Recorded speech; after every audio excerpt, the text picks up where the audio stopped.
Hi, welcome to Outdoor Cookery. Today we are going to quickly show you how to create braised green beans with bacon and onions in a Dutch oven.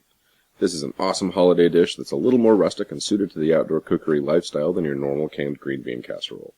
It's definitely a crowd pleaser in our family, and it's pretty simple to make if you already have a fire with some coals going. Stick around and we'll teach you how to make this awesome dish outdoors.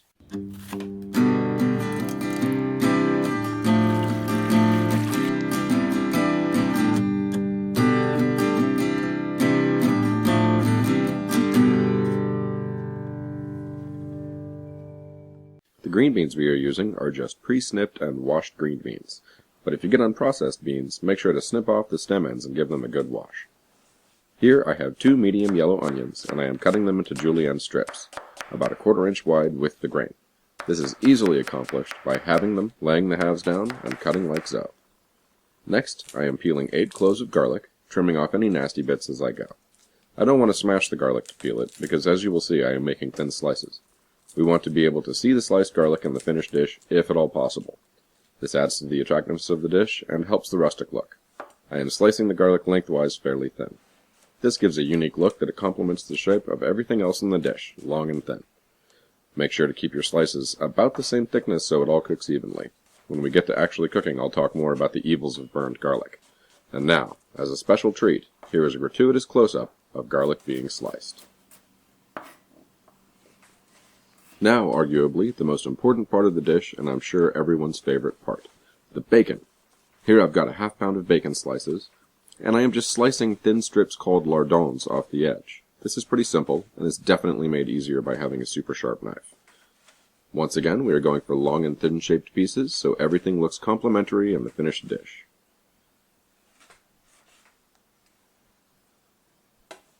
Alright, now we are finally outdoors. Here I've got an almost 12-inch Dutch oven that was preheating on the fire to the left of frame. The oven bottom is probably around 400 degrees. I've set it on a bed of coals from the fire. You can use briquettes or lump charcoal if you so choose. This dish is pretty tolerant when it comes to heat, just don't get it so hot you damage the pot or burn your garlic. More on that in a bit. You may recognize this Dutch oven. We reviewed it here on Outdoor Cookery in a previous video. The link to that video is in the description. We are finally testing it out and are quite happy with its performance. It comes pre-seasoned from Walmart and at a surprisingly affordable price, around $20. Now we get to the onions and bacon.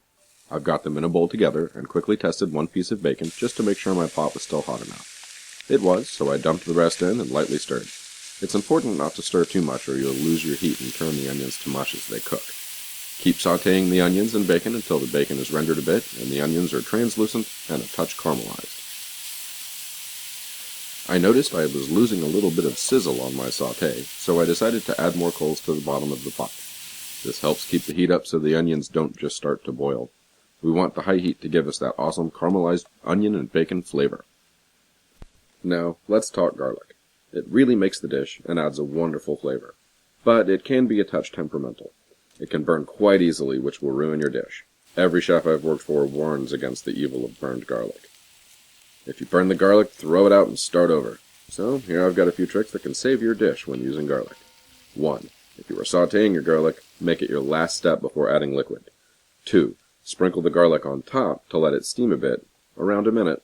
You don't want it to immediately hit the hot pan. 3. Salt the garlic just a little to help it start to sweat. This will decrease the chances of it burning. Once you follow these steps, you can stir it in and monitor it closely so as to prevent burning. If it burns, well, throw it out and do it again. Once I get the garlic stirred in, it's time to add a few sprigs of fresh thyme and a couple of fresh bay leaves. You can use dried herbs if you wish, they work just fine. I stir these in to let them cook a bit, and next is adding the vegetable stock. I'm just using store-bought vegetable stock and it's unsalted. We can always add salt if we need to later, but we can't take it out once it's there. Then we dump in the beans, make sure they are even in the pot, and put on the lid. Next I will set the entire contraption on the fire and let her boil for about a half an hour. That's about it. When the beans are tender to you or your guests' liking, remove the pot from the fire, adjust the salt, and enjoy. That's it for today, folks. We hope you enjoyed this episode of Outdoor Cookery. Please remember to like, share, and subscribe, and we'll see you on Outdoor Cookery next time. And as always, thanks for watching.